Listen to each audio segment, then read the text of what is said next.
अमेरिकी संविधान की संघीय व्यवस्थाओं की मुख्य विशेषताओं के बारे में मैं बताऊंगा कि अमेरिकी संविधान की क्या क्या विशेषताएं हैं। अमेरिका के संविधान की जो संघीय व्यवस्था है उसकी क्या क्या विशेषताएं हैं। देखिए, विश्व के अंदर अमेरिका का संविधान एक ऐसा संविधान है कि जो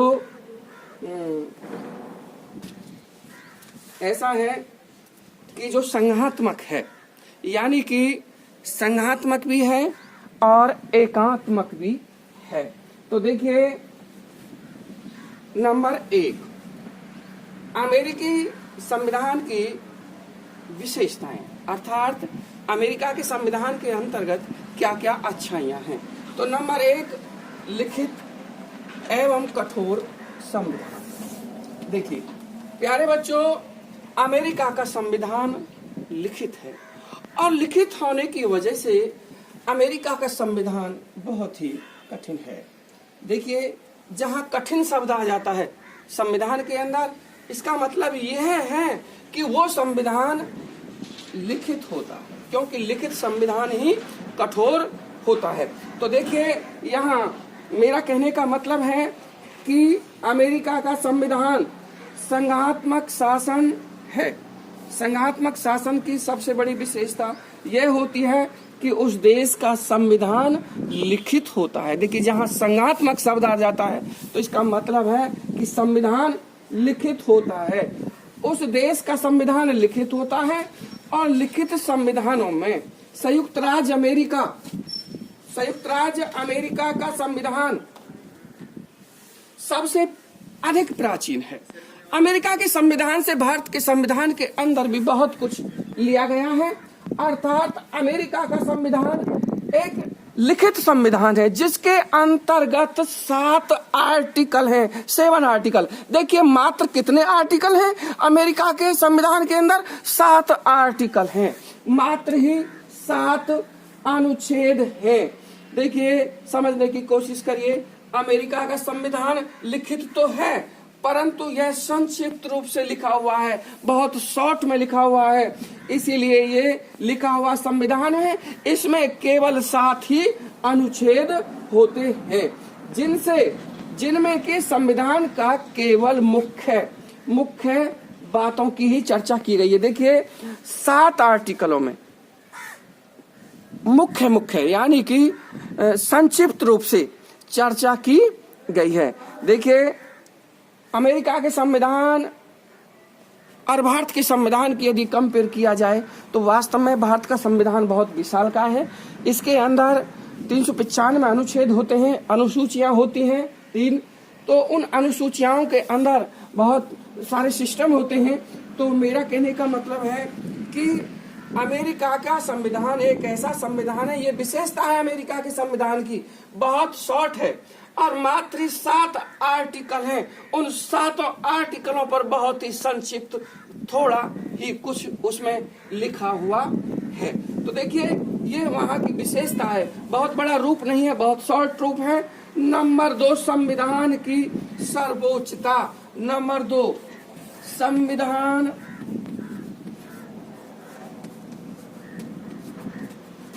की सर्वोच्च। तो देखिए, यहां समझने की कोशिश करिए, संविधान की सर्वोच्चता। अमेरिका का जो संविधान है वो संघात्मक शासन होने की वजह से, देखिए अमेरिका का संविधान कैसा है? संघात्मक है। कैसा? संघात्मक। देखिए, संघात्मक शासन का एक महत्वपूर्ण लक्षण है। देखिए, संविधान की सर्वोच्चता संघात्मक शासन का एक महत्वपूर्ण लक्षण है। महत्वपूर्ण लक्षण कैसे है कि संविधान की सर्वोच्चता से अभिप्राय है कि संविधान में लिखे गए कानूनों के ऊपर ही, देखिए, संविधान की सर्वोच्चता होने के कारण संविधान में लिखे गए कानून सर्वोच्च है। संविधान देश की क्या होती है? एक मौलिक विधि होती है। संविधान देश की क्या होती है? एक मौलिक विधि होती है। क्या होती है?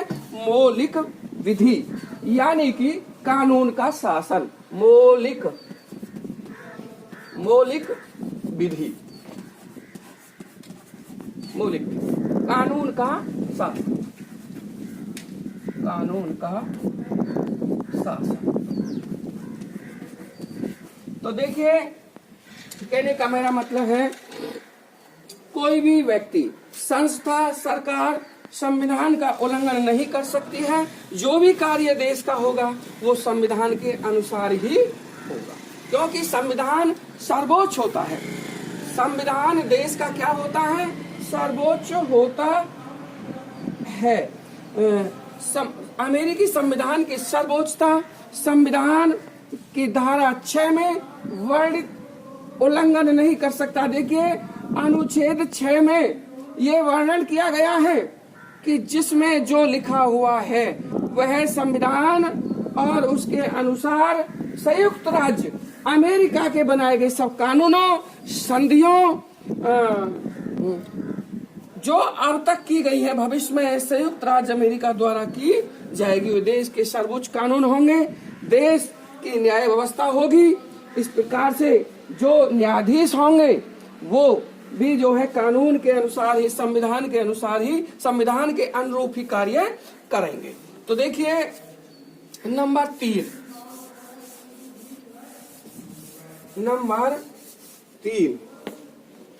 केंद्र व राज्य सरकारों के बीच शक्तियों का विभाजन।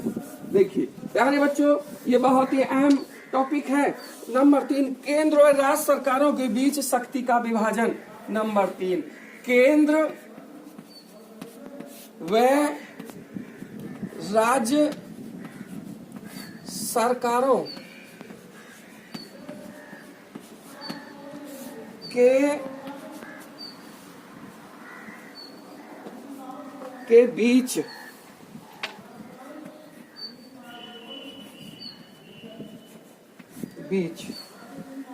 शक्ति का विभाजन,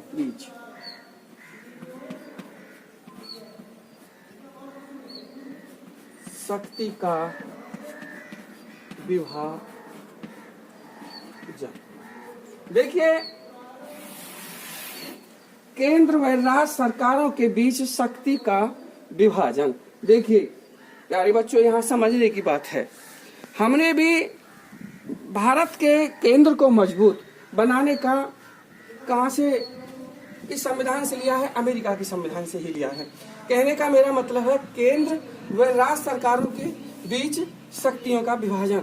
देखिए केंद्र को बहुत ही संविधान ने अधिक मजबूत और बहुत व्यापक शक्तियां दे करके बहुत मजबूत बनाने की कोशिश की है।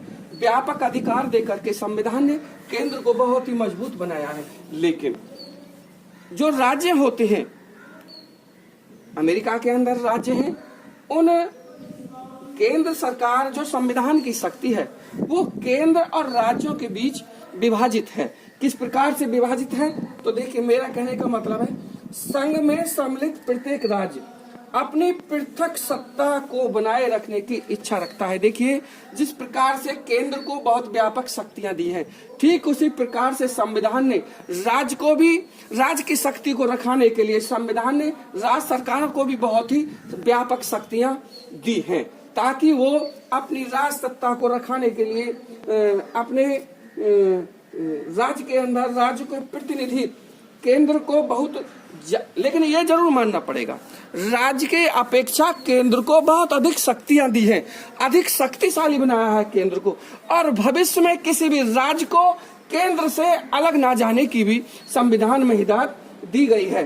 तो देखिए मेरा कहने का मतलब है ठीक इसी प्रकार से, इसलिए संविधान द्वारा केंद्र व राज्य की शक्तियों को बहुत ही मजबूत बनाया है और शक्तियां स्पष्ट रूप से गिना दी गई हैं और शेष विषयों पर राज्य सरकार को अधिकार प्राप्त होगा। देखिए ठीक जैसे प्रकार से केंद्र को अधिक शक्तिशाली बनाया है, राज्य को भी कुछ विशेष शक्ति दे करके बहुत ही शक्तिशाली बनाने की कोशिश की है। राज्य सरकारों को अधिकार मान लिया गया है। कहने का मतलब है इसलिए संविधान द्वारा केंद्र की शक्तियां स्पष्ट रूप से गिना दी गई हैं कि ये अधिकार केंद्र को होगा और ये अधिकार राज्य को होगा। केंद्र अपने अधिकार से ऊपर नहीं जा सकता है, राज्य अपने अधिकारों से ऊपर नहीं जा सकता है। संविधान में स्पष्ट रूप से लिखा हुआ होगा। अच्छा, और संविधान की जो मौलिक शक्ति होगी, संविधान के द्वारा जो लिखा हुआ होगा, केंद्र सरकार और राज्य सरकार अपने अपना शक्तियों के अनुसार कार्य करेंगी। नंबर 5, द्वैध शासन व्यवस्था। देखिए नंबर 4, द्वैध शासन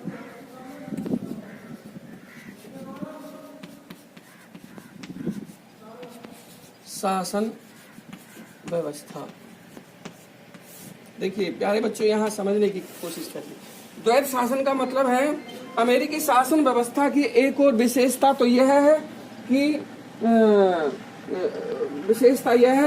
कि वहाँ पर द्वैध शासन प्रणाली को लागू किया है। और द्वैध शासन से अभिप्राय होता है 2 प्रकार की सरकारें। वो 2 प्रकार की सरकारें कौन सी होती हैं? एक तो केंद्र सरकार होती है, और ये राज्य सरकार होती है।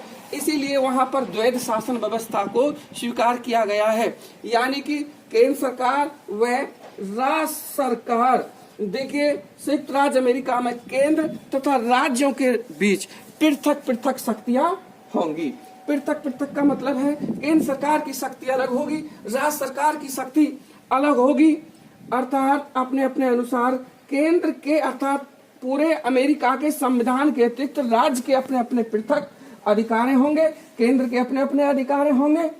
ठीक उसी प्रकार से संविधान जो है वो संघीय व्यवस्था है, और संघीय व्यवस्था होने के कारण केंद्र को बहुत ही ज्यादा मजबूत बनाया गया है। देखिए यहाँ समझने की बात है कि अमेरिका के अंदर केंद्र को बहुत ही शक्तिशाली बनाया गया है। और द्वैध शासन का मतलब है एक सरकार केंद्र सरकार होगी, दूसरी राज्य सरकार होगी, इसलिए यहाँ पर द्वैध शासन की व्यवस्था की गई है। अर्थात संविधान के अनुसार अपनी अपनी पावर, अपनी अपनी शक्तियों के अनुसार राज्य सरकार अपना कार्य करेंगी विधि के अनुसार, और केंद्र सरकार अपना कार्य करेगी। तो देखिए नंबर 5 पर है न्यायपालिका की सर्वोच्चता। न्यायपालिका की सर्वोच्चता। न्यायपालिका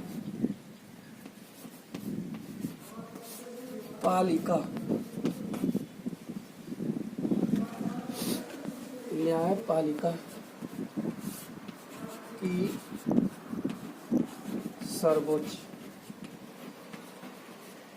प्यारे बच्चे यहाँ एक समझने की कोशिश करिए जरा थोड़ा सा, यानी कि न्यायपालिका की सर्वोच्चता। देखिए न्यायपालिका है क्या? देखिए न्यायपालिका ही संविधान की रक्षा करती है। अर्थात जो संविधान की बनी गई कानून के अनुसार जो लिखित संविधान के अंदर है, उससे अधिक उससे कम कोई भी कुछ नहीं कर सकता है। यदि ऐसा कोई भी सरकार करती है तो न्यायपालिका को ये सर्वोच्च अधिकार है कि संविधान पर यदि कोई भी सरकार अतिक्रमण करती है या आक्रमण करती है उसके नियमों पर, सिद्धांतों पर, तो न्यायपालिका को अधिकार है संविधान की संरक्षा करने का, संविधान की सुरक्षा करने का न्यायपालिका को अधिकार है। और ये भी होता है सरकार के द्वारा बनाया गया कोई भी कानून राज्य जनता के बीच यदि वो बना हुआ कानून अवैधानिक है और कहीं ना कहीं जनता के अधिकारों पर वो बना हुआ कानून अतिक्रमण कर रहा है, तो ऐसी स्थिति में न्यायपालिका को अधिकार है कि उस बने कानून को वो चुनौती दे सकती है और बने हुए कानून को वो अवैधानिक घोषित भी कर सकती है। देखिए ये सुप्रीम कोर्ट में पुनर्न्यायिक करने का, याचिका करने का अधिकार है। अर्थ संविधान की रक्षा करने, अमेरिकी सुप्रीम कोर्ट को संवैधानिक विधियों की व्यवस्था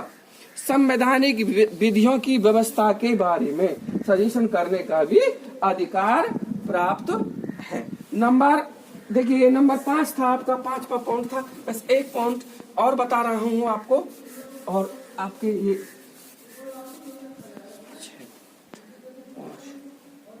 6 बस 2 मिनट, 1 मिनट। राज्य के लिए कुछ शक्तियां का निषेध।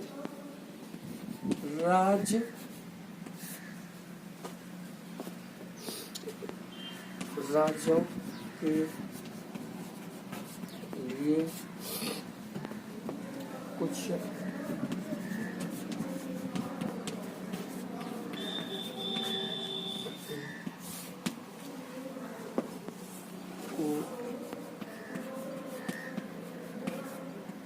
निषेध। तो देखिए यहाँ समझने की कोशिश करिए प्यारे बच्चों, राज्य के लिए कुछ अमेरिका के संविधान के अनुसार कुछ अविशिष्टियां शक्तियां भी जो है प्राप्त हैं, अवश्य है, राज्य सरकारों के पास हैं, पर इसका अर्थ यह नहीं है कि राज्य शक्तियां असीम हैं। समझने की कोशिश करिए प्यारे बच्चों, राज्य के लिए कुछ शक्तियों का निषेध। देखिए अमेरिका के संविधान के अंदर राज्य सरकारों को कुछ विशिष्ट शक्तियां प्राप्त हैं। विशिष्ट का मतलब है जो संविधान के अनुसार आर्टिकल 7 में जो लिखा हुआ है राज्य को क्या क्या अधिकार है, क्योंकि संविधान के अंदर कितने अनुच्छेद होते हैं, अमेरिका संविधान के 7 अनुच्छेद होते हैं, और उन अनुच्छेदों में केंद्र की क्या शक्तियां हैं, राज्य की क्या शक्तियां हैं, सबका अलग अलग वर्णन है। लेकिन यहाँ समझने की कोशिश करिए, इसके बावजूद भी राज्य सरकारों को कुछ विशिष्ट शक्तियां हैं। कानून, कुछ राज्य सरकारों को यह अधिकार दिया गया है कि विशिष्ट स्थिति में राज्य सरकार कानून बना सकती है। लेकिन कानून बनाने का मतलब ये नहीं है कि उसे राज्य सरकार को कोई ऐसी असीम शक्ति हो, असीम शक्ति के द्वारा ऐसा कानून बना ले जो कहीं ना कहीं वो बना हुआ कानून कहीं ना कहीं संप्रभु को खतरा पहुंचा रहा है, या कहीं ना कहीं कोई ऐसा प्रतिबंध लगा रहा है, या अर्थात तो उस बने कानून में इतनी असीम शक्ति हो, कहीं ना कहीं वो किसी को चोट पहुंचा रहा हो, तो ऐसी स्थिति में उनकी शक्तियों पर कुछ प्रतिबंध लगाने का अधिकार है। अर्थात राज्य को बहुत से काम करने में मना कर दिया गया है। यानी कि राज्य ऐसा नहीं है कि वो अपने विवेक के अनुसार असीम शक्ति, असीम कानून बना करके उसे लागू करे। और देखिए पॉइंट नंबर हुआ जी, ठीक है बेटे, ये आपके आज ये 6 पॉइंट हो गए, और इसमें कुछ पॉइंट जो बाकी रह गए हैं उन्हें मैं शेष आपको कल कराऊंगा। जय हिंद, जय भारत। मैं प्यारे बच्चों से ये उम्मीद करूंगा इसे लाइक करके चैनल को सब्सक्राइब करें, और उसके बाद बच्चे मैं ये समझता हूँ कि मेहनत करेंगे, और जो शेष भाग इस प्रश्न का बचा है मैं समझूंगा उसे भी कल तैयार करके ही क्लास में बैठें। जय हिंद, जय भारत।